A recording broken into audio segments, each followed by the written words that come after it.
¿Qué pasa cuando un pueblo nace en cadenas, pero decide romperlas con sus propias manos? Esta es la historia de un país que lo tuvo todo en contra: esclavitud, colonización, traición, terremotos, pobreza, olvido. Pero también es la historia de una lucha inquebrantable, de un pueblo que nunca se rinde, aunque el mundo lo haya dado por perdido más de una vez. Haití no es solo sufrimiento. Haití es dignidad, es historia, es resistencia.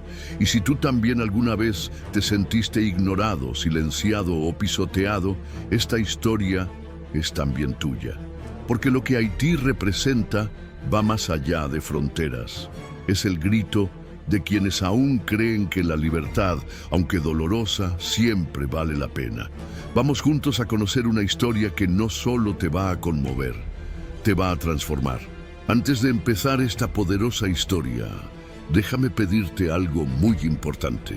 Suscríbete al canal y activa la campanita, porque aquí contamos historias que merecen ser recordadas, sentidas y compartidas. Y si esta historia ya te está tocando el corazón, déjanos un comentario con esta frase: Haití resiste, Haití inspira. Ese pequeño gesto no solo apoya este canal, también ayuda a que más personas descubran esta historia, que por mucho tiempo fue silenciada. Tú haces la diferencia. Tú haces que la historia no muera. 1. La Isla del Oro. Llegada de los taínos. Mucho antes de que los barcos europeos surcaran el océano en busca de riquezas, la isla que hoy conocemos como Haití era ya un mundo vivo y lleno de historia. Los primeros habitantes llegaron navegando desde América del Sur hace siglos, mucho antes de que existiera siquiera la palabra Haití. Eran los taínos, un pueblo pacífico, trabajador y profundamente conectado con la naturaleza. Los taínos no conocían el oro ni la codicia. Para ellos, la riqueza estaba en la tierra fértil, en los ríos claros, en el canto de los pájaros al amanecer. Llamaron a su isla Ayiti, que en su lengua significa tierra de montañas altas. Y no estaban equivocados. Desde las colinas verdes hasta las costas turquesas, era un lugar de abundancia, belleza y equilibrio. Construían sus viviendas de madera y palma, vivían en aldeas llamadas yucayeques y organizaban su sociedad con respeto por sus caciques, los jefes tribales. Cultivaban maíz, mandioca, batata y pescaban en canoas que ellos mismos tallaban. Su vida estaba guiada por los ciclos de la luna, las estrellas y los espíritus de la naturaleza. Creían en dioses como Yucahu, dios de la yuca y de la fertilidad, y Atabey, diosa madre del agua y la luna. La música, la danza y los rituales eran parte esencial de su día a día. Había alegría en sus comunidades, pero también sabiduría. Enseñaban a sus hijos con cuentos que hablaban de respeto, de comunidad, de amor por la tierra. Sin embargo, toda esa armonía estaba por cambiar para siempre, porque en el horizonte ya se acercaban velas blancas, cargadas no solo de hombres, sino de una visión del mundo que chocaría violentamente con todo lo que los taínos conocían. Y así, sin que nadie pudiera preverlo, la historia de Haití estaba a punto de dar un giro irreversible, un giro que comenzaría con un solo nombre: Cristóbal Colón. 2. 1492. Colón y el comienzo de la colonización española. La paz de los taínos fue rota una mañana de diciembre de 1492, cuando 3 enormes barcos aparecieron en el horizonte. Eran las carabelas de Cristóbal Colón, quien, creyendo haber llegado a Asia, pisó tierra firme en lo que hoy es Haití, específicamente en la costa norte de la isla. Colón quedó impresionado por la belleza natural de la isla, sus montañas verdes, sus ríos caudalosos y su clima cálido. Pero más que la naturaleza, algo llamó especialmente su atención: el oro.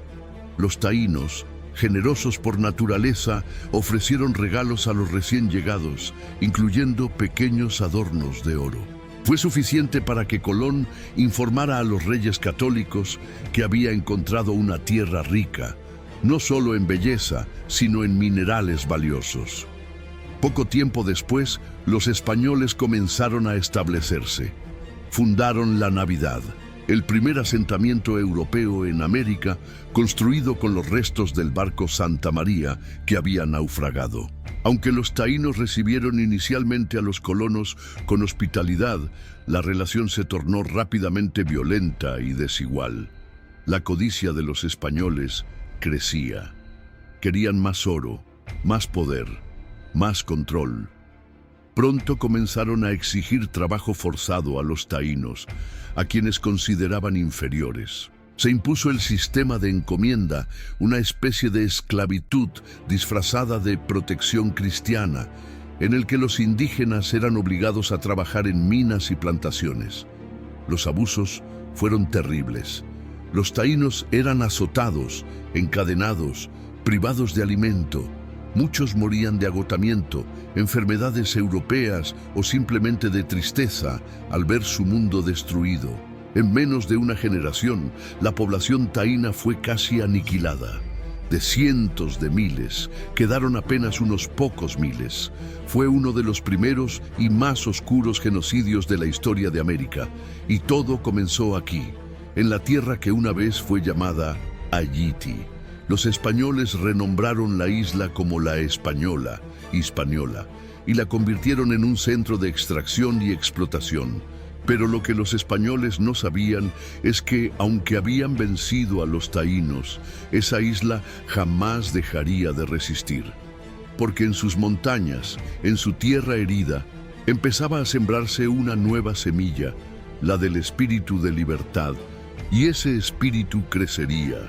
Aunque antes llegaría una nueva potencia europea a disputar este territorio, Francia. 3. Piratas, intereses franceses y el nacimiento de Saint-Domingue.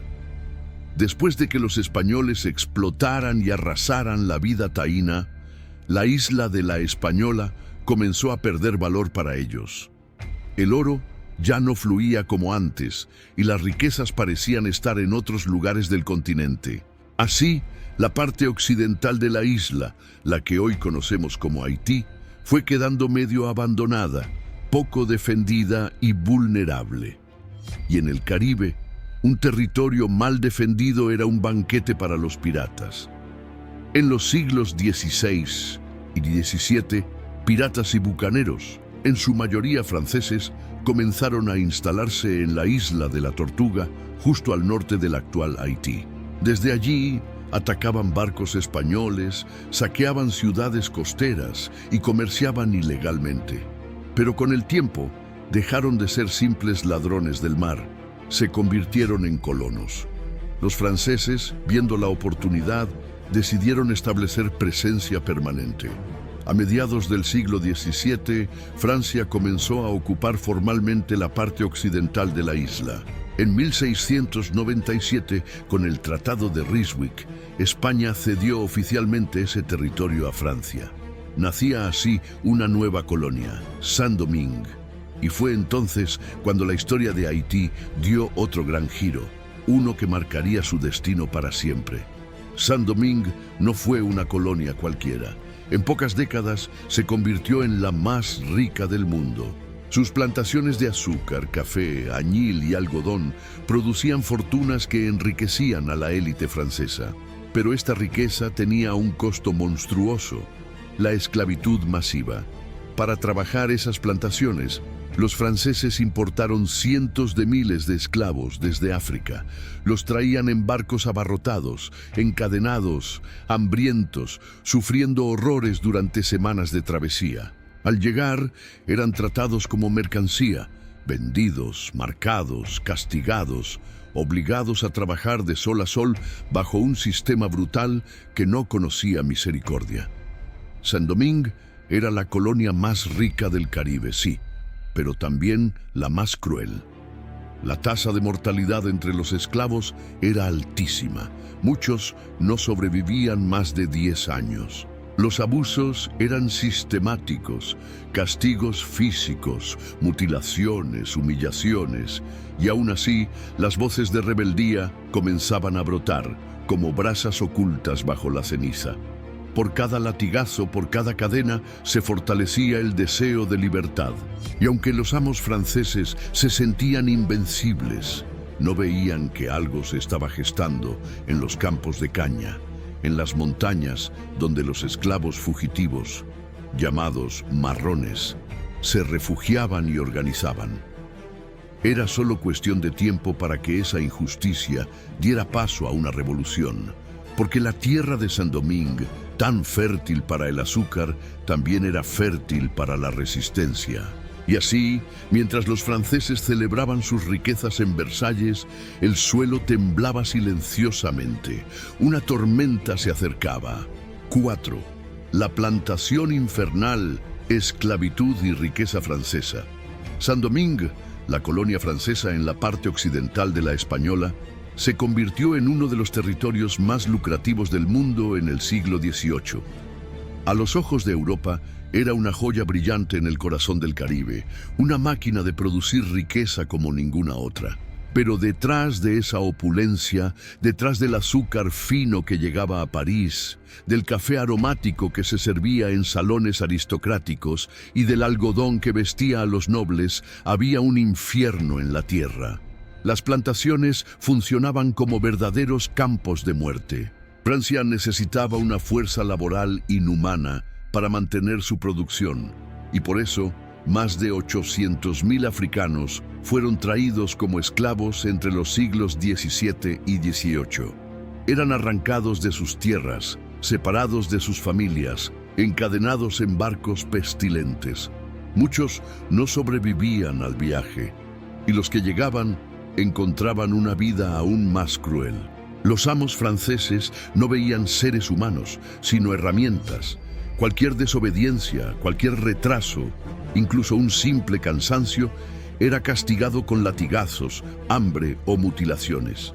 El trabajo era agotador, desde el amanecer hasta la noche, bajo un sol abrasador, cortando caña de azúcar, cultivando café o limpiando los campos. El promedio de vida de un esclavo en Saint-Domingue era de apenas unos pocos años. La ley no protegía a los esclavos. De hecho, el llamado Código Negro, creado por el gobierno francés, permitía a los amos castigar con severidad cualquier falta, y raramente se cuestionaban sus actos. Las mujeres esclavizadas, además, sufrían doblemente. Eran explotadas no solo como trabajadoras, sino también como víctimas sexuales. Pero a pesar del horror, los africanos no olvidaban quiénes eran. Traían consigo sus lenguas, sus canciones, sus danzas, sus dioses. En las noches oscuras, después del trabajo, se reunían en secreto. Cantaban, hablaban, rezaban. El Vodou, religión ancestral africana, se convirtió en su refugio espiritual y su forma de resistir. El alma no podía ser encadenada. Además, muchos esclavos lograban escapar a las montañas, donde formaban comunidades libres conocidas como marronajes. Allí sobrevivían, se organizaban y mantenían vivo el sueño de libertad. La tensión crecía. Los esclavos eran mayoría, más del 90% de la población, y su resentimiento ardía como brasas bajo la ceniza. Los amos vivían en una falsa seguridad, creyendo que su poder era eterno. Pero el sistema era tan cruel, tan brutal, que inevitablemente se estaba gestando algo grande, algo imparable. Y entonces llegó el año 1791. Una noche, en un ritual secreto, un sacerdote vodou llamado Boukman lanzó una proclama. Era más que un llamado a la rebelión. Era un rugido ancestral, una declaración de guerra contra siglos de opresión. La plantación infernal estaba a punto de arder, y con ella los cimientos del colonialismo europeo. ¿Estás sintiendo lo mismo que yo? Porque esta historia no se olvida fácilmente. Haz una pausa un segundo y verifica si ya estás suscrito al canal. A veces lo olvidamos, pero ese clic marca la diferencia.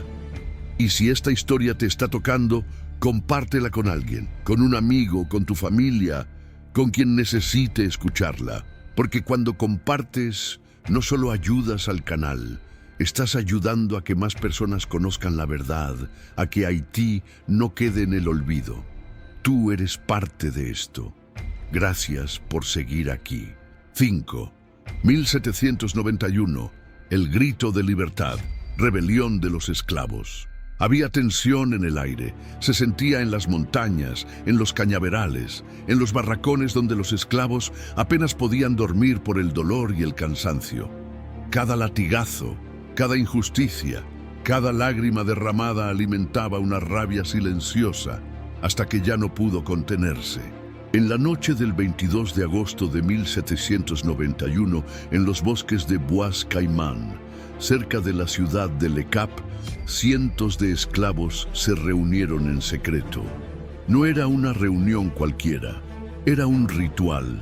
En medio de tambores, cantos africanos y un fuego que iluminaba los rostros marcados por el sufrimiento, el sacerdote Bodou Boukmandati pronunció palabras que estremecieron los corazones. El Dios que nos creó nos llama a la libertad. Nuestra sed de justicia será más fuerte que sus látigos. Aquel ritual no fue solo espiritual, fue el acto fundacional de una revolución.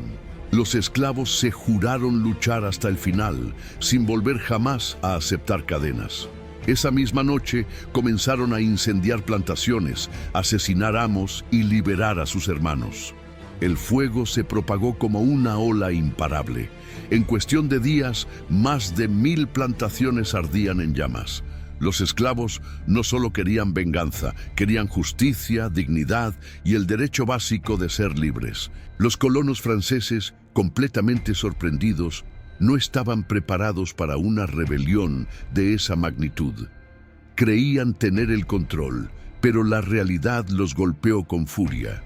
Los esclavos eran mayoría abrumadora y ahora estaban organizados, decididos y guiados por un fuego que venía desde lo más profundo de sus raíces africanas. El caos se apoderó de Saint-Domingue. Francia, que ya estaba en medio de su propia revolución en Europa, intentó responder enviando tropas. También lo hicieron los británicos y los españoles, que veían en el conflicto una oportunidad para apoderarse de la colonia más rica del Caribe. Pero nadie, ni reyes, ni ejércitos, ni imperios, entendía del todo lo que estaba ocurriendo. Esto no era solo una revuelta, era el primer levantamiento esclavo masivo en el mundo moderno que estaba a punto de tener éxito. Y en medio de esa guerra brutal, entre cenizas, machetes, pólvora y tambores de guerra, emergió una figura clave, un exesclavo que pronto cambiaría el destino de Haití y de toda América, Toussaint Louverture. El mundo estaba a punto de conocer al general negro, y la lucha por la libertad solo acababa de comenzar. 6. Toussaint Louverture, el general negro. En medio de la revolución que sacudía los cimientos de Saint-Domingue, entre el humo de las plantaciones incendiadas y el clamor por libertad, emergió un hombre que cambiaría el curso de la historia, François Dominique Toussaint Louverture. Nacido esclavo alrededor de 1743, Toussaint era diferente desde joven. Aprendió a leer y escribir, algo poco común entre los esclavos, y hablaba francés, creol, latín e incluso algo de medicina. Era inteligente, reservado y profundamente estratégico. Fue liberado antes del inicio de la rebelión y trabajó como cochero en una plantación. Muchos lo subestimaban, pero Toussaint observaba, aprendía y esperaba su momento.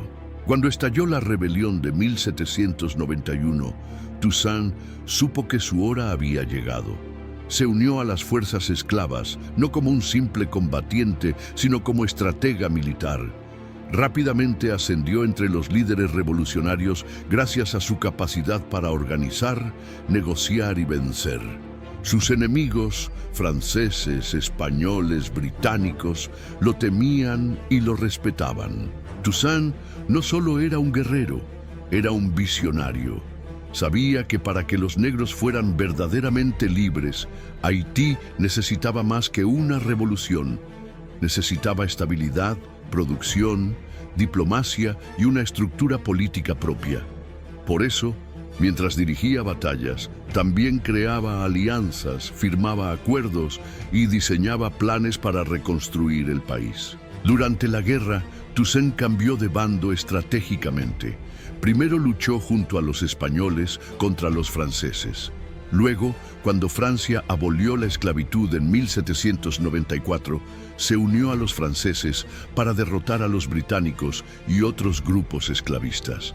Su lealtad no era con ningún imperio, era con la libertad de su pueblo. Para 1801, Toussaint era el hombre más poderoso de toda la isla. Controlaba casi todo el territorio y se proclamó gobernador vitalicio de Saint-Domingue. Promulgó una constitución que, aunque todavía reconocía la soberanía francesa, garantizaba la abolición de la esclavitud y una autonomía total para la colonia. Pero su audacia tenía un precio. En Europa, Napoleón Bonaparte, entonces primer cónsul de Francia, veía a Toussaint como una amenaza directa. No solo por haber desafiado a Francia, sino porque temía que su ejemplo inspirara a otras rebeliones de esclavos en las colonias. Y así, en 1802, Napoleón envió una poderosa expedición militar comandada por su cuñado, el general Charles Leclerc, con una clara orden: restablecer el control francés y restaurar la esclavitud. Toussaint, fiel a su causa, resistió ferozmente. Pero en medio de negociaciones y promesas falsas, fue traicionado y capturado. En junio de 1802 fue enviado a Francia encadenado, donde fue encerrado en una celda fría del fuerte de Joux en los Alpes franceses. Allí, solo, enfermo y vigilado constantemente, Toussaint Louverture murió el 7 de abril de 1803. Pero antes de morir, dejó una frase que retumbó como un presagio: al cortar el tronco del árbol de la libertad, se han olvidado de que las raíces son profundas y fuertes. Y tenía razón. Su cuerpo murió en Francia, pero su espíritu quedó sembrado en Haití. Su legado encendió aún más la llama de la independencia, y quienes lo sucedieron no tardarían en terminar lo que él comenzó. En 1804, nace Haití, la primera república negra. La traición y muerte de Toussaint Louverture no apagaron la lucha. Al contrario, su sacrificio encendió aún más la llama de la independencia. Sus seguidores sabían que la promesa de libertad estaba ahora en sus manos. El pueblo haitiano no iba a permitir que la esclavitud regresara, y mucho menos que su tierra volviera a ser dominada por manos extranjeras. El liderazgo pasó a otro hombre clave en la historia de Haití, Jean-Jacques Dessalines, uno de los más fieles y valientes generales de Toussaint. A diferencia de su predecesor, Dessalines era más directo, más radical. Para él, la libertad solo podía lograrse con la expulsión total de los franceses, y no iba a negociar. En 1803, después de meses de resistencia feroz, los patriotas haitianos se enfrentaron a las tropas de Napoleón en una batalla decisiva, la Batalla de Vertières, el 18 de noviembre. Fue un enfrentamiento sangriento y determinante. Con valentía, estrategia y el deseo ardiente de romper las cadenas, los haitianos derrotaron al ejército francés. Era el fin del dominio colonial. Pocos meses después, el 1 de enero de 1804, en la ciudad de Gonaives, Jean-Jacques Dessalines proclamó oficialmente la independencia de Haití. En un acto histórico, anunció el nacimiento de la primera república negra del mundo y también la primera nación independiente de América Latina y el Caribe. El nombre de la isla fue cambiado de Saint-Domingue a Haití en honor a sus raíces taínas. No era solo una independencia política, sino una declaración profunda. Un pueblo de antiguos esclavos había vencido al mayor imperio de su tiempo, había reclamado su humanidad y había hecho historia. El impacto fue gigantesco. En Europa, los reyes y colonizadores temblaban. En América, los esclavos de otras colonias veían en Haití una luz de esperanza. Era la prueba viviente de que la libertad era posible, incluso contra todas las probabilidades. Sin embargo, la alegría no venía sola. Dessalines sabía que los enemigos no desaparecerían fácilmente. Temía que los blancos intentaran reconquistar Haití desde dentro. Por eso, tomó una decisión extrema y controversial. Ordenó la masacre de miles de colonos franceses que aún vivían en la isla. Fue una medida brutal, marcada por el dolor del pasado y el miedo del futuro. Haití había nacido libre, pero su camino no sería fácil. La venganza de las potencias europeas, el aislamiento internacional, las divisiones internas, todo eso vendría después. Pero en ese primer día de 1804, bajo el sol del Caribe, el pueblo haitiano celebró lo imposible. Habían roto las cadenas, habían vencido al imperio, habían escrito una página eterna en la historia de la humanidad. Y así comenzaba una nueva etapa, llena de desafíos, divisiones, sueños rotos y nuevas esperanzas. 8. Siglo XIX. División, monarquías y caos interno. La independencia de Haití fue una victoria sin precedentes, pero también el comienzo de una era compleja, marcada por tensiones internas, rivalidades políticas y una lucha constante por definir qué tipo de país querían ser. Tras declarar la independencia en 1804, Jean-Jacques Dessalines se convirtió en el primer gobernante de Haití, y no como presidente, sino como emperador. Se autoproclamó Jacques I, siguiendo el ejemplo de los monarcas europeos, pero con la convicción de que un liderazgo fuerte era necesario para mantener la unidad de un país recién nacido, herido y amenazado. Sin embargo, su reinado fue breve. Dessalines gobernó con mano dura, tomó decisiones impopulares y acumuló enemigos, incluso entre sus antiguos aliados. En 1806 fue asesinado en una emboscada, víctima de una conspiración liderada por antiguos generales. Su muerte sumió a Haití en una crisis profunda. A partir de entonces, el país se dividió en dos mitades rivales. En el norte, el general Henri Christophe estableció un reino autoritario. Se proclamó rey Henri I y creó una monarquía negra con castillos, títulos nobiliarios y una corte inspirada en la europea. Gobernó con disciplina férrea, promovió la agricultura obligatoria y construyó imponentes fortalezas como la famosa Ciudadela La Ferrière, símbolo de orgullo nacional. En el sur, el general Alexandre Pétion, de origen mulato, instauró una república más liberal y democrática, aunque dominada por la élite criolla. Pétion promovió la distribución de tierras entre los campesinos y ofreció asilo al libertador Simón Bolívar, ayudándolo a impulsar la independencia de América del Sur. Así, dos Haitís coexistían en una misma isla, con visiones distintas, economías distintas e incluso políticas externas diferentes. Esta división reflejaba tensiones raciales, sociales y económicas que venían desde los tiempos coloniales. Los negros del norte, más ligados al campo y a la disciplina militar, y los mulatos del sur, más vinculados al comercio, la educación y la herencia francesa. Ambos gobiernos colapsarían con el tiempo. Tras la muerte de Christophe en 1820, quien al borde de la derrota se suicidó con una bala de plata, y la muerte de Pétion poco antes, el país fue finalmente reunificado bajo el liderazgo de Jean-Pierre Boyer, que gobernó de 1820 a 1843. Durante su mandato, Haití vivió uno de sus momentos más curiosos y ambiciosos, la ocupación de toda la isla, incluyendo la parte oriental, lo que hoy es República Dominicana. Pero esa historia la contaremos en el siguiente capítulo.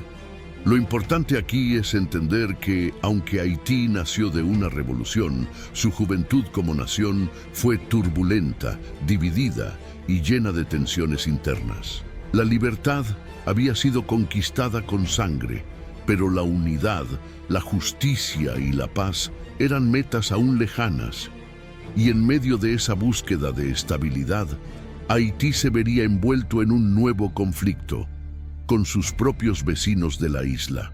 Un momento, ya te suscribiste al canal y dejaste tu me gusta. Puede parecer algo pequeño, pero eso ayuda muchísimo a que esta historia llegue a más personas.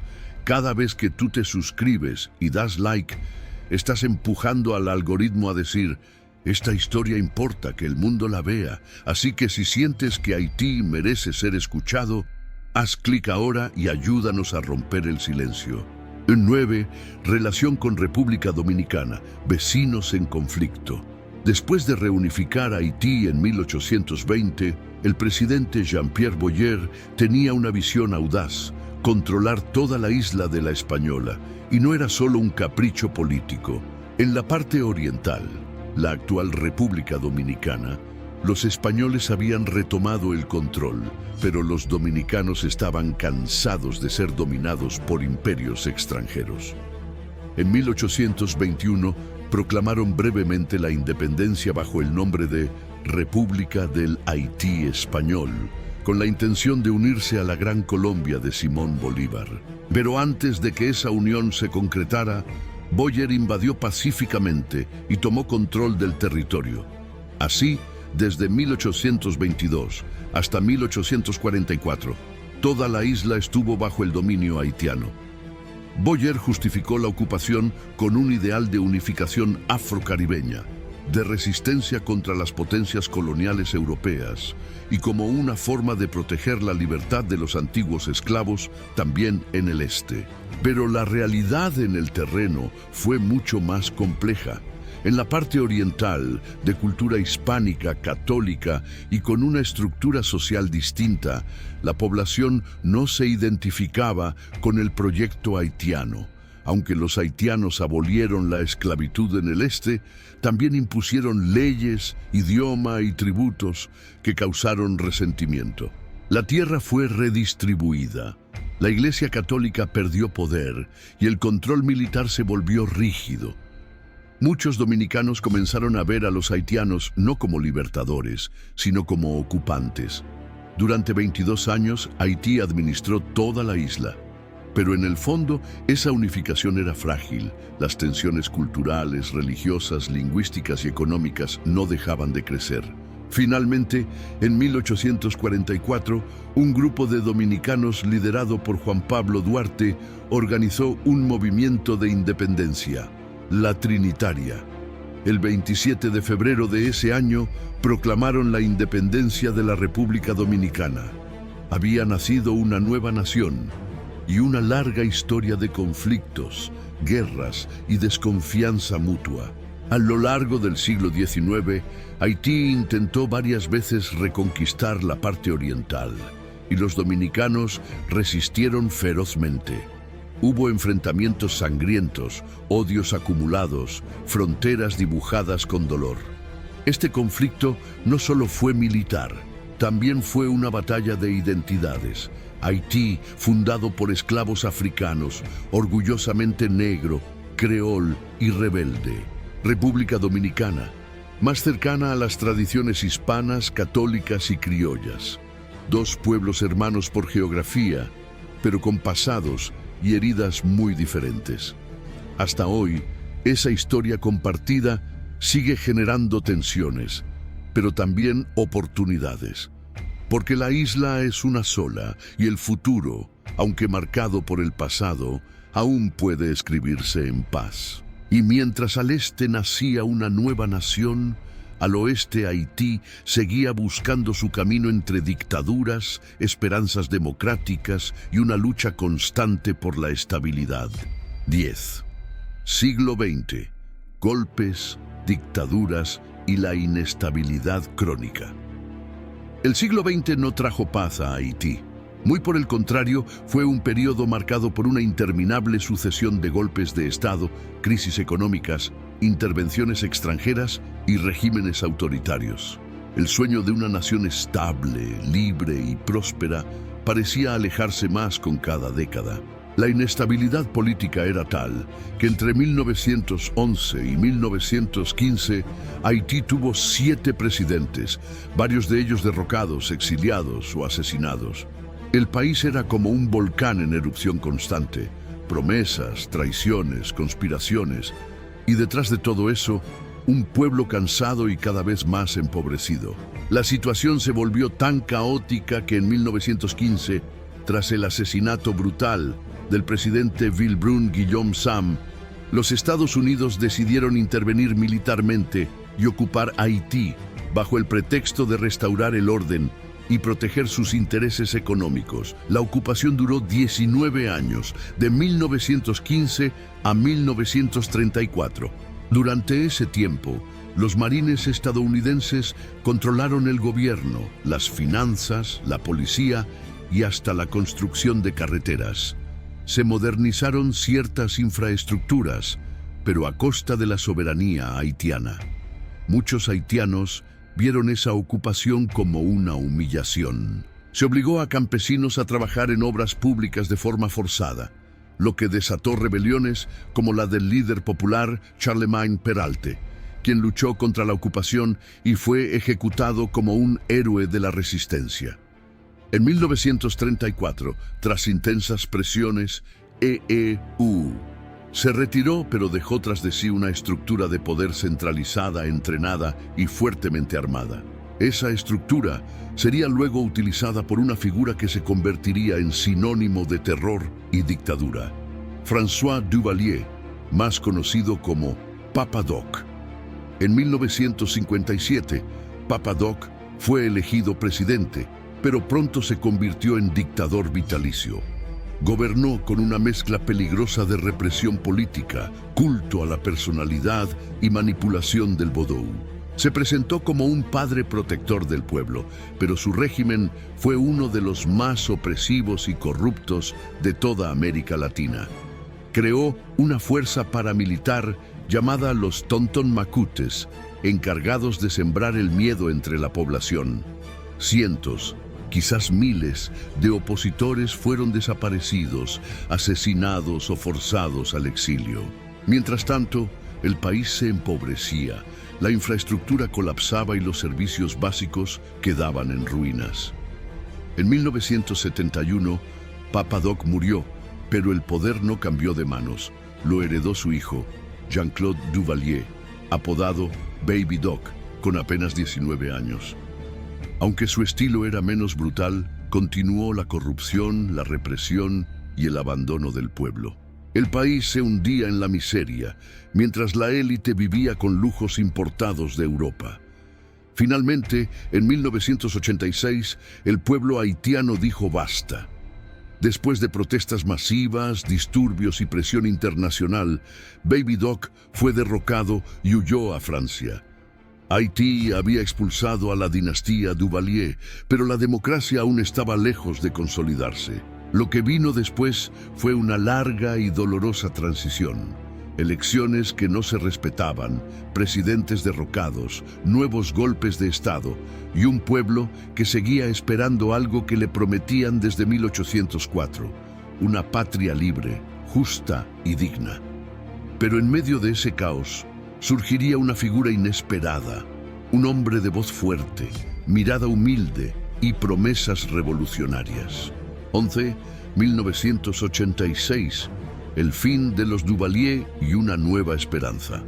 Después de casi 3 décadas de dictadura, el pueblo haitiano, cansado del miedo y del hambre, se levantó con una fuerza que nadie esperaba.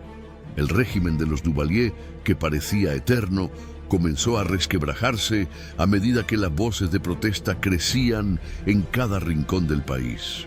En 1986, tras semanas de movilizaciones masivas, disturbios estudiantiles, huelgas generales y enfrentamientos en las calles, Jean-Claude Baby Doc Duvalier Huyó en un avión hacia el exilio en Francia, dejando atrás una nación exhausta, saqueada, pero aún con ganas de vivir.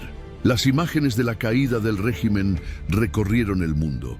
Estatuas derribadas, retratos quemados, muros rayados con mensajes de liberación. Fue una explosión de esperanza.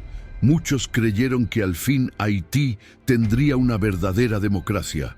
Se abría una nueva etapa y con ella una ilusión colectiva de renacimiento. Pero esa transición no fue ni limpia ni pacífica. Después de la caída de los Duvalier, se instauró un gobierno militar provisional encabezado por el general Henri Namfi, que prometía elecciones libres y un nuevo rumbo.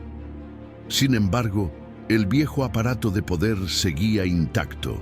Las élites conservaban sus privilegios, los militares dominaban las calles y la represión no desapareció del todo. El cambio real se hacía esperar. Durante los siguientes años, Haití entró en un torbellino político. Se convocaron elecciones, pero muchas fueron anuladas por fraudes o por violencia. La población, aunque esperanzada, seguía viendo cómo sus derechos eran pisoteados una y otra vez. En 1987 se intentó celebrar unas elecciones democráticas, pero el proceso fue brutalmente interrumpido. El día de la votación, soldados y paramilitares abrieron fuego contra los votantes, matando a decenas. Las urnas quedaron manchadas de sangre. Fue un mensaje atroz. La democracia aún no era bienvenida. A pesar de todo, el pueblo no se rindió. Haití vibraba con nuevas ideas, con una juventud que no quería repetir los errores del pasado, con campesinos, mujeres, estudiantes y obreros que soñaban con justicia social. Fue en ese contexto que comenzó a escucharse con fuerza la voz de un ex sacerdote salesiano, delgado, de oratoria encendida, nacido en los barrios más humildes de Puerto Príncipe, Jean-Bertrand Aristide.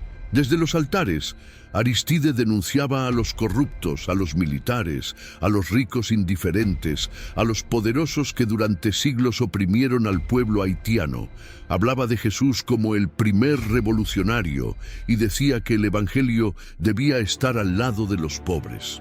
Su mensaje se extendió como un rayo entre las masas. Así, la historia de Haití tomaba un nuevo giro, de la dictadura a la posibilidad del cambio popular. Y con esa fuerza, con ese respaldo de los más olvidados, Aristide se preparaba para lo impensable. Llegar al poder no con armas, sino con votos. 1990, Jean-Bertrand Aristide y la promesa popular. En diciembre de 1990, por primera vez en su historia, Haití vivió algo extraordinario. Unas elecciones libres, limpias y democráticas, supervisadas por la comunidad internacional. Y el pueblo votó de forma clara, contundente, con esperanza en el corazón y ojos húmedos de emoción. El ganador fue aquel ex sacerdote que durante años había hablado por los más pobres, Jean-Bertrand Aristide. Con más del 60% de los votos, Aristide llegó al poder como símbolo de justicia, igualdad y dignidad. Era la primera vez que un presidente verdaderamente representaba a los más olvidados. Sus seguidores lo llamaban Titid, una forma cariñosa de decir el pequeño Aristide, y lo veían como el hombre del pueblo, el salvador de los humildes. Desde el primer día, Aristide empezó a impulsar reformas sociales, denunció a las élites corruptas, prometió acabar con los abusos, mejorar la educación, combatir el hambre y dar voz a los campesinos y obreros. Soñaba con un Haití más justo, más humano, pero también tenía enemigos poderosos. Los militares, los empresarios ligados al antiguo régimen y los intereses extranjeros no tardaron en reaccionar. Aristide era demasiado incómodo. Apenas 7 meses después de asumir el poder, en septiembre de 1991, fue derrocado por un golpe militar encabezado por el general Raúl Cedras. En pocas horas fue sacado del palacio presidencial y enviado al exilio. La noticia cayó como una bomba. Haití entró nuevamente en una pesadilla. El país fue tomado por una junta militar y comenzó una represión brutal contra los seguidores de Aristide. Ejecuciones extrajudiciales, desapariciones, violencia sistemática. Miles de haitianos intentaron huir en balsas hacia Estados Unidos, arriesgando la vida en el mar. Muchos murieron en el intento. La comunidad internacional condenó el golpe, pero la dictadura militar duró 3 años. Finalmente, en 1994, bajo la presión de la ONU y con el respaldo de Estados Unidos, se lanzó la operación Uphold Democracy. Más de 20.000 soldados desembarcaron en Haití para restaurar el orden constitucional. Aristide regresó triunfalmente, pero no como un revolucionario. Ahora era más cauteloso, más moderado, obligado a negociar con los poderes que una vez había denunciado. Terminó su mandato en 1996 y entregó el poder pacíficamente, un hecho inédito en la historia haitiana, dejando la presidencia a su aliado René Préval. Pero la historia de Aristide no había terminado. En 2000 volvió a ganar las elecciones y fue reelegido presidente. Sin embargo, los problemas de siempre, corrupción, pobreza extrema, divisiones internas y presión externa, se agudizaron. En 2004, en medio de protestas violentas y una nueva crisis, Aristide fue sacado del país por tropas estadounidenses en circunstancias muy controvertidas. Él denunció un secuestro. Sus opositores lo acusaron de autoritarismo. Sea como sea, fue el final de una era. El pueblo que alguna vez lo adoró quedó dividido. Algunos lo recuerdan como un mártir de la justicia social, otros como un caudillo que no supo gobernar. Lo cierto es que la esperanza que había despertado se diluyó entre el caos y la decepción. Haití, una vez más, volvía a empezar, pero sin dirección clara y con heridas más profundas que nunca. Y entonces, cuando parecía que el país no podía soportar más golpes, la tierra tembló. Si esta historia te está tocando, no la guardes solo para ti. Comparte este video, porque al hacerlo, estás ayudando a que más personas conozcan la verdad que durante años fue ignorada. Dale me gusta si sientes que Haití merece ser recordado con respeto y admiración. Y sobre todo, no te olvides de suscribirte y activar la campanita. Así no te pierdes ninguna historia como esta contada con el corazón. Tú eres parte de esta misión, mantener viva la memoria de un pueblo que nunca dejó de luchar. 2010, el terremoto que partió el corazón de Haití. Era la tarde del 12 de enero de 2010, un martes como cualquier otro. Las calles de Puerto Príncipe, la capital haitiana, estaban llenas de gente, niños saliendo de la escuela, comerciantes cerrando sus puestos, madres cocinando para la cena, oficinistas camino a casa. Nadie sabía que en cuestión de minutos todo cambiaría para siempre. A las 4:53 p.m., un terremoto de magnitud 7.0 sacudió el sur de Haití con una violencia implacable. El epicentro estaba a solo 25 kilómetros de la capital, pero lo que más impactó no fue solo la fuerza del sismo, sino la extrema vulnerabilidad del país. En apenas 35 segundos, miles de edificios colapsaron como si fueran de papel. Hospitales, escuelas, iglesias, viviendas, supermercados y hasta el Palacio Nacional. Haití, ya frágil tras años de pobreza, inestabilidad política y abandono institucional, no tenía infraestructura resistente ni planes de emergencia. El desastre fue total. Las cifras oficiales hablaban de más de 230.000 muertos, 300.000 heridos y 1,5 millones de personas sin hogar. Pero los números no alcanzan para describir la magnitud del dolor. Familias enteras quedaron enterradas bajo los escombros. Niños perdieron a sus padres. Padres cargaban a sus hijos sin vida en brazos. Calles convertidas en cementerios. El silencio posterior al estruendo era ensordecedor. El mundo entero se conmocionó. Las imágenes dieron la vuelta al planeta. En cuestión de horas comenzaron a llegar ayudas internacionales, rescatistas de todas partes, donaciones millonarias, toneladas de alimentos y medicinas. Parecía que al fin el mundo no ignoraría el sufrimiento de Haití, pero esa esperanza una vez más se fue diluyendo. La ayuda internacional fue mal coordinada, mal distribuida y en muchos casos malgastada. Grandes ONGs y organismos internacionales recibieron millones de dólares que nunca llegaron del todo a quienes más lo necesitaban. Se construyeron campamentos temporales que duraron años. La reconstrucción fue lenta, frustrante y en ocasiones corrupta. Y como si fuera poco, meses después, en octubre de 2010, Haití sufrió una segunda tragedia, un brote de cólera introducido por tropas de paz de la ONU que causó más de 10.000 muertes adicionales. La enfermedad, que no existía en Haití desde hacía más de un siglo, se propagó por todo el país como un castigo cruel tras el terremoto. A pesar de todo, el pueblo haitiano volvió a mostrar su espíritu inquebrantable. En medio del dolor, se vieron actos heroicos. Vecinos que rescataban a otros con las manos desnudas, médicos improvisando hospitales al aire libre, maestros enseñando en carpas, cantos de fe en medio de la ruina. Pero el corazón del país había sido partido.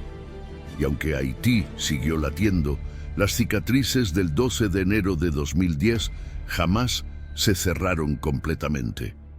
Y mientras la nación trataba de levantarse entre ruinas físicas y emocionales, nuevas sombras se cernían sobre su futuro: corrupción, violencia, desconfianza y una inseguridad que se haría cada vez más insoportable. 14. Crisis permanente, pandillas, presidentes asesinados y pobreza. Después del devastador terremoto de 2010, Haití parecía haber tocado fondo. Pero el fondo, en este país herido, era más profundo de lo que se creía. A partir de ahí, la crisis dejó de ser temporal y se convirtió en una realidad permanente, una especie de estado crónico de sufrimiento, desorden y abandono. El sistema político no logró reconstruirse con firmeza. Las elecciones posteriores al terremoto fueron caóticas y aunque el cantante popular Michel Martelly asumió la presidencia en 2011 con un discurso de unidad y modernización, su gobierno estuvo marcado por acusaciones de corrupción, falta de transparencia y vínculos con sectores criminales. En las zonas más empobrecidas de Puerto Príncipe y otras ciudades, el Estado casi desapareció. En su lugar, pandillas armadas comenzaron a tomar el control, barrio por barrio, como si fueran reinos independientes. Imponían su ley, cobraban impuestos ilegales, secuestraban a inocentes por rescate y enfrentaban a grupos rivales con una violencia desmedida. Para muchos haitianos, salir de casa se volvió una apuesta de vida o muerte. Ir a la escuela, al mercado o simplemente cruzar una esquina podía costar la vida. El miedo se convirtió en rutina. En medio de ese caos, Jovenel Moïse, un empresario agrícola, llegó al poder en 2017 tras unas elecciones polémicas. Prometió desarrollo rural, electricidad para todos y lucha contra la corrupción. Pero su mandato fue rápidamente marcado por acuerdos oscuros, represión de protestas y una creciente impopularidad. La población, harta de promesas rotas, salió nuevamente a las calles. Marchas masivas pedían su renuncia, pero Moïse se aferró al cargo, incluso gobernando por decreto, sin parlamento activo. Las instituciones colapsaban lentamente. La democracia, ya frágil, agonizaba. Y entonces, el horror alcanzó un nuevo nivel. El 7 de julio de 2021, el presidente Jovenel Moïse fue asesinado en su propia residencia presidencial por un grupo armado compuesto en su mayoría por mercenarios extranjeros. Su esposa resultó herida y el país quedó en shock.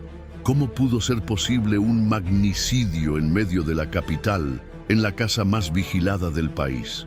¿Quién estaba realmente detrás del crimen? Las preguntas aún hoy no tienen respuestas claras.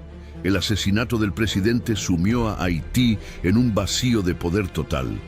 Sin parlamento, sin presidente legítimo y sin elecciones claras a la vista, el país cayó en una espiral de anarquía.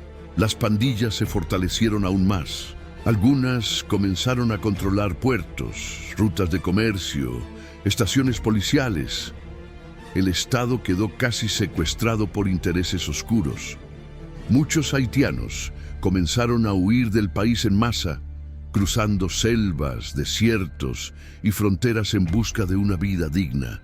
Las imágenes de familias cruzando ríos o acampando en condiciones inhumanas en otros países se hicieron habituales. Pero en medio de ese desastre, lo más impresionante sigue siendo la resistencia del pueblo haitiano.